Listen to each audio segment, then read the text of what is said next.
We saw the different types of boundary conditions that can be set in the Boundary Conditions tab of the Solver region. In this video, we'll go over some additional tips for setting up the boundary conditions. When using the PML boundaries, the Extend Structure through PML option is selected by default.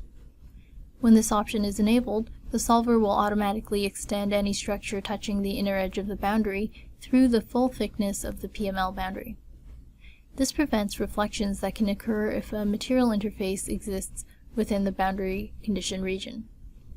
In this example, the waveguide is terminated at the inner edge of the simulation volume. When the Extend option is not used, a large reflection occurs because the waveguide does not extend through the PML absorbing region. Typically, extending structures through the PML is desired. However, the following cases are examples of when you don't want to automatically extend the structure through the PML.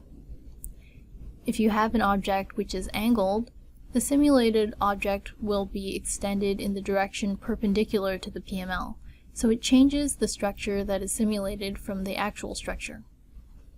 In this case, you should turn off the Extend Structure through PML option and make sure that the structure that is set up extends all the way through the PML region.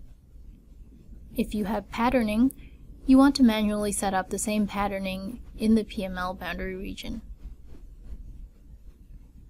When using periodic or block boundary conditions, a similar issue exists. These boundaries are one mesh cell thick, as shown in the shaded blue region.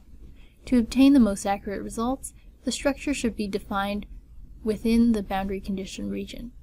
This is most easily accomplished by drawing an extra unit cell of the structure on each side of the simulation region.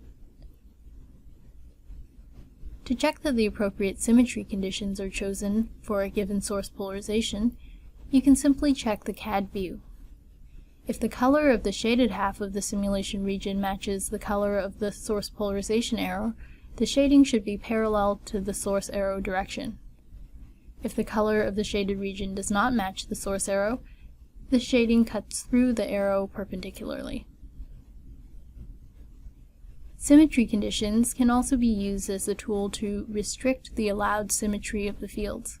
For example, you could use symmetry to restrict the polarization of modes of a waveguide, or to isolate modes of resonant cavities so that only modes with the desired symmetry can exist.